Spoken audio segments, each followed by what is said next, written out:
Kênh Alo Trà Vinh xin chào các bạn.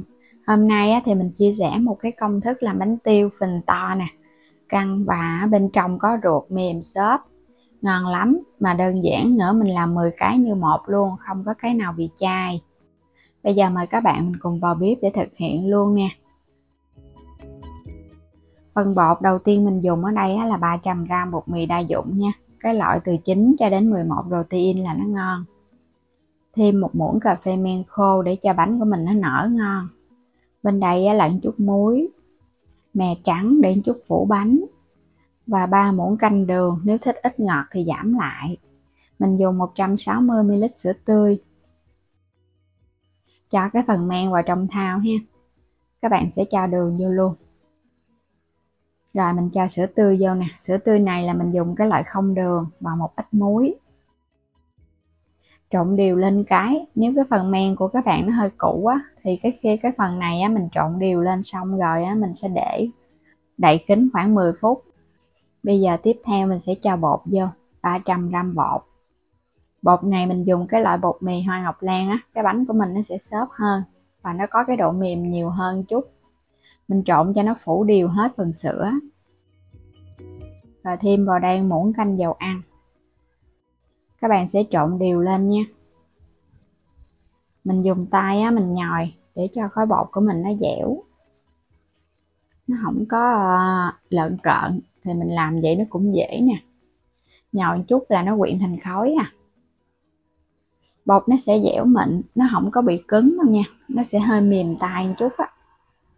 Bây giờ sẽ đậy kính lại và mình ủ bột từ 1 tiếng cho đến 2 tiếng đồng hồ ha, tùy theo thời tiết nóng hay là lạnh á.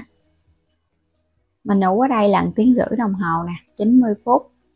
Ủ đến khi nào mà các bạn thấy khối bột của mình nó nở gấp đôi và nó không có độ đàn hồi khi mà mình nhấn cái lỗ ở giữa đó, là bột của mình nó đạt nha. Lấy khối bột ra thì mình túm đều từ ở ngoài vào trong, nó không có cần phải nhồi kỹ. Nếu mà nhồi kỹ quá cái bánh nó sẽ bị chai. Mình chỉ cần lận rồi mình túm cho nó thành hình tròn á, rồi cái bắt đầu mình chia bột cho nó dễ thôi à. Phủ một chút xíu bột khô để mình chia cho nó đừng có bị dính. Các bạn sẽ chia ra những cái miếng bột nhỏ nhỏ, tùy theo mình thích ăn cái bánh lớn hay nhỏ, mà cái bước này mình sẽ chia bột nha. Nhớ là mình không có nhồi lại. Chia xong các bạn sẽ lấy cái cục bột á, mình lận từ bên ngoài vào trong để cho cái phần da bên ngoài nó láng mịn, thì một chút mình cán ra cái bánh của mình nó sẽ mịn và nó đều đẹp hơn. Vo cho nó tròn lại rồi mình làm tương tự tiếp. Những cái viên bột mình làm xong bây giờ mình sẽ phủ mè nha. Mình vo tròn sơn cái á, khi nó còn cái độ ẩm của bột á, mình sẽ phủ mè nó sẽ dính hơn. Phủ xong hết rồi á, mình sẽ cho một lớp bột áo mỏng thôi, cán ra. Cái bánh mà các bạn thích cho nó có ruột á thì mình cán vừa thôi, không có mỏng quá. Còn thích mà nó căng phình mà rỗng ruột á thì mình cán mỏng. Và nhớ là mình phủ mè trước rồi mình hãy cán nha, chứ không thôi á là một chút mè nó sẽ bị rớt ra hết á, nó không có bám vào cái bánh. Mình cán đều hết rồi nè. Bây giờ sẽ bắt đầu đi chiên bánh được rồi. Mình bắt cái chảo dầu cho nó nóng sôi nha, và để ở mức lửa trung bình, đừng có cao quá. Các bạn sẽ lấy cái viên bột, mình sẽ cho vào trong chảo dầu để chiên. Nếu mà chiên lửa lớn quá thì bánh của mình nó không có kịp nở, mà nó sẽ bị cháy khét á. Còn nếu các bạn chiên lửa nhỏ quá là nó nở không kịp thì nó cũng không có được phình nha. Còn ở mức lửa là trung bình vừa, và dầu của mình sôi khoảng 180 độ C á. Khi cho bánh vô thì mình đè xuống một chút để cho bánh nó nở đều. Rồi bây giờ mình thấy nó nở và nó nổi lên trên mặt vậy nè, các bạn sẽ múc dầu mình tưới lên. Đây chính là cái cách mà mình thấy đơn giản nhất nè. Mình cứ tưới dầu lên là bắt đầu nó phình nè, và trở cái mặt bánh lại ha. Mình tưới mặt này rồi xong cái mình tưới cái mặt kia. Tại vì cái bánh của mình nó nổi lên trên mặt á, các bạn sẽ tưới dầu để giúp cho cái bánh của mình nó đủ cái độ nóng thì nó sẽ nở à. Đối với cái bánh tiêu á, quan trọng nhất chính là độ nóng của dầu để nó nở. Nó vàng đều á thì mình vớt lên nha. Cứ tiếp tục thả cái bánh kế tiếp vô, mình cứ chiên giống vậy đó. Mới vô á thì mình sẽ đè xuống một chút để cho cái bánh nó ngập ở trong dầu. khi mà bắt đầu nó nở lên thì mình hãy tưới dầu ha. Còn chiên theo cái kiểu truyền thống mà làm bằng bột khai á thì các bạn không cần tưới dầu cũng được nữa, nhưng mà mình phải lật cái bánh đều, lật qua lật lại cho nó đều.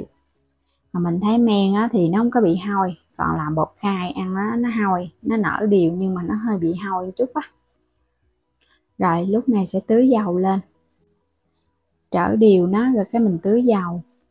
Mình chia sẻ rất là chi tiết luôn á, giúp cho bạn nào á chưa từng làm lần đầu cũng sẽ thành công ngay cái món bánh tiêu ngon ngay tại nhà, chứ làm mà thất bại á thì cũng hơi buồn ha. Mình để qua bên cái xịa tre nè cho nó ráo dầu, xong rồi cái mình hãy cho qua bên cái dĩa, hoặc là các bạn kỹ hơn thì mình cho nó ra cái miếng giấy thấm dầu thì nó rút hết cái phần dầu thừa, mình ăn nó không có bị ngán nè. Và cái bánh của mình khi mà làm xong nó nở phình, nó không có bị chai và nó cũng không có bị xẹp đâu.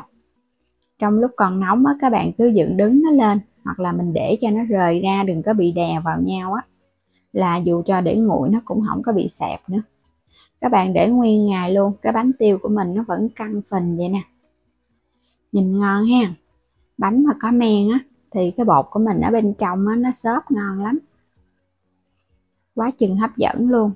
Mình chiên bao nhiêu đây bánh không có cái nào bị chai hết,